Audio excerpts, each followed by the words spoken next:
With its clever fish-out-of-water plot, upbeat musical score, and an incredible performance by Eddie Murphy as Axel Foley, the witty Detroit detective who travels to Beverly Hills to investigate his friend's murder, the first Beverly Hills Cop movie was a box office hit. After two mediocre sequels, it was expected that a fourth installment in the franchise would not be produced. Now, however, 30 years after Beverly Hills Cop 3, Murphy is reprising his role as the title foul-mouthed police officer who disregards authority. Murphy seems well at home in his former role, confidently projecting the witty humor and easygoing charm of one of his most well-known personas. Although he has always been a gifted actor, he hasn't always been adept at picking the correct characters in motion pictures.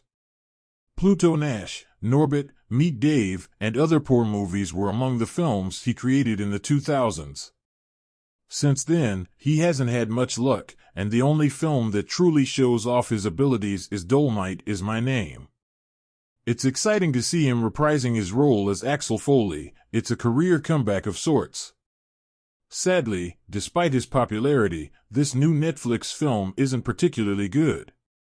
Although Murphy gives a powerful performance, the film falls short of the third installment in the series due to a poor storyline that includes a boring villain in Kevin Bacon's corrupt police officer and a flimsy subplot involving Foley's relationship with his daughter Jane, Taylor Page.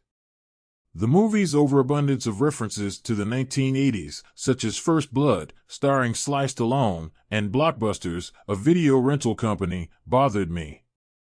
Numerous popular songs from that era, some of which were taken from the previous Beverly Hills Cop films, are also scattered throughout the soundtrack. The tunes are rather appealing, to be sure, but I get the impression that their main intent is to evoke fond memories.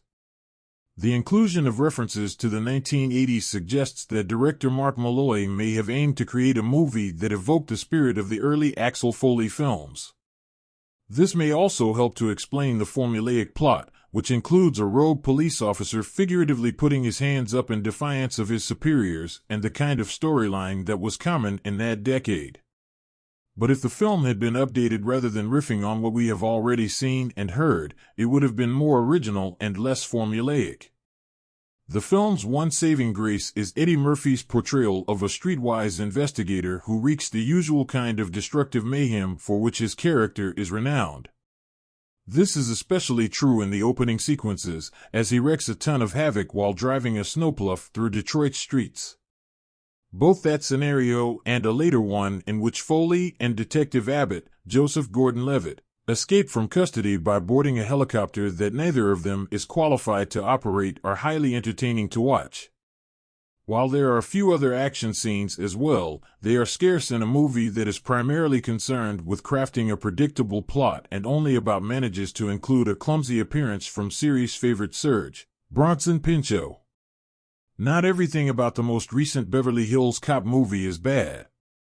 Even though it's occasionally utilized inappropriately, listening to Harold Faltermeyer's reworked famous score is always enjoyable, and watching Axel defeat the antagonists and his superiors may be entertaining. However, anyone hoping for something similar to the popular 1984 original will probably be let down. A more polished screenplay, increased humor, and less references to previous films would have made this film quite good. However, as it is, Beverly Hills Cop, Axel F. is only worth seeing for Murphy's brilliant comeback, in which he skillfully inhabits Foley's role and reminds us of his talent as a performer.